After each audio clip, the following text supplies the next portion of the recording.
Aqui a gente vê um britador de martelos, né? É uma câmara fechada por uma grelha, né? Então aqui na parte inferior há uma grelha, tá? A quebra acontece tanto por impacto quanto por atrito, então o impacto do martelo com as partículas acaba gerando quebra, e esse atrito promovido pelo martelo, entre o martelo, partícula e grelha, também acaba gerando também uma quebra adicional. Tá? Ele costuma ser utilizado para britagem primária, secundária e terciária. Ele gera formas cúbicas, então ele quebra o material em formato mais cúbico e uma grande quantidade de finos também. Tá? Esses mecanismos, sempre que eu ativo um mecanismo de atrito, eu acabo gerando quantidades apreciáveis de finos. Né? E o material, devido a esse equipamento ter uma elevada complexidade, bastante mecanismo de atrito ativado, o material ele não pode, o material que eu vou moer no caso, né, ele não pode nem ser muito duro nem abrasivo, porque senão ele vai acarretar num desgaste excessivo do equipamento. Tá? Então essas são as principais características do britador de martelo. Bom, esse é um britador de eixo horizontal, então aqui há um eixo horizontal, né? Isso aqui é só um corte, tá? E alguns anteparos. A alimentação é carregada pela parte superior do britador, esse eixo gira em alta velocidade e ele, além de ele causa impacto nas partículas, fazendo com que ele bate nas partículas e acaba empurrando ela para esses anteparos, fazendo com que elas quebrem. Tá? O que mais? Ele é utilizado mais para britagem primária, secundária e terciária, tá? De materiais mais brandos e friáveis. Então não é recomendado para materiais muito duros e com mais abrasivos também. Tá? Ele é recomendado quando são necessárias elevadas relações de redução, porque ele propicia, né, uma elevada relação de redução, ele tem alta capacidade e ele acaba gerando um produto com uma distribuição granulométrica bem adequada e com formas cúbicas e poucos finos. Tá? Ativar mais mecanismos de impacto acaba gerando menos finos. Tá? A quantidade de finos gerados é função da velocidade do rotor. Então, quanto maior a velocidade do rotor, mais finos acaba dando um impacto excessivamente forte, acaba gerando mais finos do que o desejado. Aqui, só para ilustrar, eu tenho duas fotos dos rotores. Né? Então, aqui está o rotor com vários anteparos que são utilizados para bater nas partículas, tá? E aqui uma foto do britador aberto. Né? Então são só figuras para ilustrar mais o equipamento anterior. Bom, aqui nós temos um moinho de gaiolas, tá? Esse aqui é a foto do moinho aberto, tá? Como vocês podem ver, aqui está o espaço por onde vai a alimentação é carregada pela parte superior, ela acaba entrando no centro da gaiola, tá? Aqui cada gaiola, ó, vocês podem ver aqui que tem umas barras, tá? Então isso aqui é considerado uma gaiola. Aqui nós temos três gaiolas, então as partículas são carregadas pelo centro, essas gaiolas girando, elas acabam atingindo as partículas, tá? Como as gaiolas giram em sentido oposto, elas acabam promovendo a quebra das partículas devido a esse mecanismo. Tá? Bom, essa força centrífuga aqui é cada vez maior, né? Quanto mais para fora a gente vai, como estão girando na mesma velocidade aqui, e tem um raio maior, acaba que a velocidade, o módulo da velocidade acaba sendo maior nas partes mais externas, então progressivamente as partículas têm maior potencial de quebra, né? Então acho que é isso. Bom, aqui a gente vê o moinho de gaiolas, né? Como que funciona o moinho de gaiolas? O material é alimentado pela parte superior do moinho. Quando ele chega aqui na parte superior, ele ingressa num rotor. No centro, esse rotor ele gira nessa direção e acaba acelerando as partículas para atingir esses anteparos que ficam na carcaça do motor, ou seja, aqui. Tá?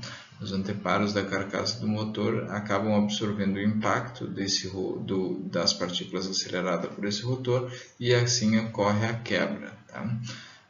Vamos ver o que mais que eu tenho que falar aqui. Um fluxo vertical provoca o choque das partículas Essencialmente o britador ele é um britador terciário, é para uma moagem mais fina, tá? E ele é dedicado à moagem de partículas muito duras e abrasivas, tá? E ele possui menos desgaste, ele acaba desgastando, esse mecanismo de quebra acaba desgastando menos, e ele também gera produtos de formatos cúbicos mais cúbicos em relação aos moinhos de martelo, por exemplo. Bom, agora a gente vai entrar na segunda parte da aula sobre comunição, que é a parte da moagem, tá? Ela é adequada a faixas de tamanho menores que 3/4 de polegadas, tá? Os principais mecanismos de fragmentação é o arredondamento de partículas, quebra das pontas por abrasão. Então, basicamente, o que promove a quebra das partículas é o atrito, tá? Embora haja mecanismos de impacto e cisalhamento, e os mesmos mecanismos que haviam na britagem, tá? Os mecanismos que mais promovem a quebra são a quebra de pontas e abrasão, tá? O objetivo da moagem pode ter vários objetivos, dentre eles ele pode ter a liberação das espécies minerais para etapas de operações subsequentes, que é a etapa de beneficiamento, né? É aquilo que eu falei, às vezes a gente tem ali por exemplo, um sulfeto de cobre ali junto com um mineral de ganga, os dois estão aderidos e eu preciso quebrá-los para conseguir separar eles fisicamente para depois numa etapa de flotação, por exemplo, ou alguma outra concentração mineral, eu consiga separar eles em fluxos diferentes, um fluxo de concentrado, onde eu vou ter maior quantidade de minerais minério, e um fluxo de rejeitos, onde eu vou ter menor quantidade de mineral minério, ou seja, maior quantidade de mineral de ganga, ou praticamente toda a ganga, né? E o mineral minério praticamente todo na parte na corrente dos concentrados, tá? A outra coisa que pode ser a adequação de produtos às especificações granulométricas. Às vezes a gente tem um produto granulado que precisa ter um tamanho de partícula bastante fino. Eu consigo pensar no exemplo do cimento agora. Por exemplo, o cimento ele tem que ser bastante fino e por isso eu tenho que eu tenho que moer ali a carga até um estágio onde o material está numa finura suficiente para ser considerado um produto, né? Então ela pode ser a última etapa de um processamento, inclusive, no caso do cimento, por exemplo. E depois eu posso ter também como transporte minerodutos. Os minerodutos eles transportam polpas, então para eu formar uma polpa eu preciso ter um material fino o suficiente para conseguir deixar em suspensão na água. Então, eventualmente a moagem pode ser feita para isso, tá? Ela pode ser uma adequação para a utilização subsequente, por exemplo, uma moagem de um pellet feed para a produção de pelotas posteriores, né? Então uma etapa intermediária para um processo de aglomeração, por exemplo, ou ele pode ser também dedicado a aumentar a superfície de contato para alguma reação química. Isso ocorre principalmente em processos metalúrgicos, ali na lixiviação. Eu preciso expor o máximo de área possível para que eu consiga dissolver o meu mineral de interesse em solução na água. Tá? Vocês vão aprender melhor como que isso ocorre lá em hidrometalurgia, mas esse é um dos motivos pelo qual eu posso fazer moagem. Tá? Bom, como equipamento principal para a realização da moagem estão os moinhos. Tá? Existem dois principais moinhos que eu vou apresentar aqui para vocês, é o moinho de bolas e o moinho de barras. Tá? Aqui está o diagrama de moinho de bolas, é um cilindro que é carregado com bolas metálicas. Essas bolas são giradas por esse cilindro e acabam nesse mecanismo, elas acabam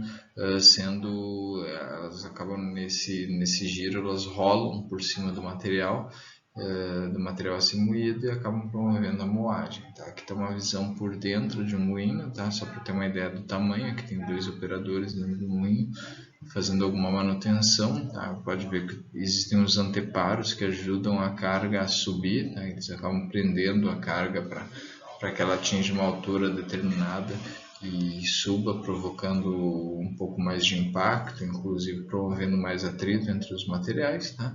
Então essas são as principais esse é o principal equipamento. O moinho de bola ele é mais utilizado entre o moinho de bolas e o de barras, ele acaba sendo mais amplamente utilizado. Tá? Bom, aqui está o moinho de barras. Em relação ao moinho de bolas, a única diferença é que em vez de bolas ele utiliza barras, né, como o próprio nome já diz. Tá? Então o mecanismo dele é mais ou menos o mesmo, o material é carregado e essas barras acabam girando juntamente com o moinho.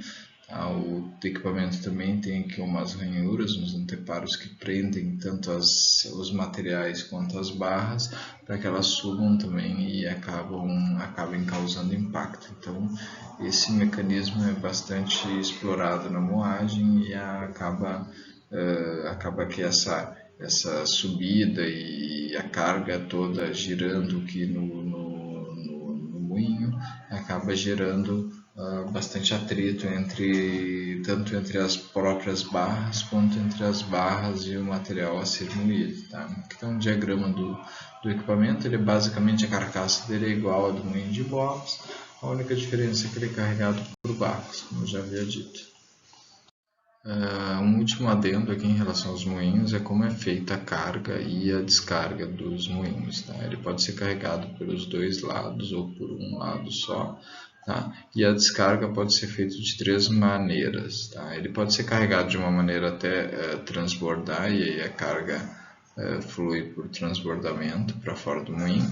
Ele pode ter aberturas na região mais no canto do moinho, né? Como aqui, aberturas periféricas, né? E ele pode ter uma abertura mais central onde será feita a descarga. Então, esses são os 3 tipos diferentes de descarga, de mecanismo de descarga dos moinhos. Tá? Bom, a aula termina por aqui, né?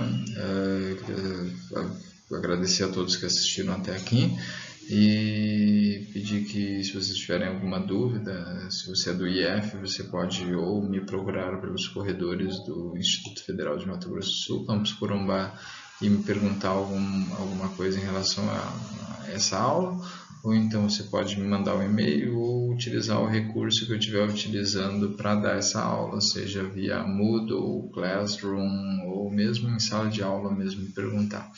Tá? Eu queria só frisar que essa aula ela se dedica mais à descrição do funcionamento dos equipamentos. Tá? Eu não entro muito em materiais que são utilizados ali para construção, em detalhes mais densos, porque a ideia aqui é apresentar o escopo de equipamentos que existem para isso, e não ficar me apegando a detalhes técnicos sobre cada equipamento, que a aula ia se estender muito e a gente tem uma gama bastante grande de assuntos até o fim do semestre. Tá? Então, basicamente é isso. Muito obrigado e tchau.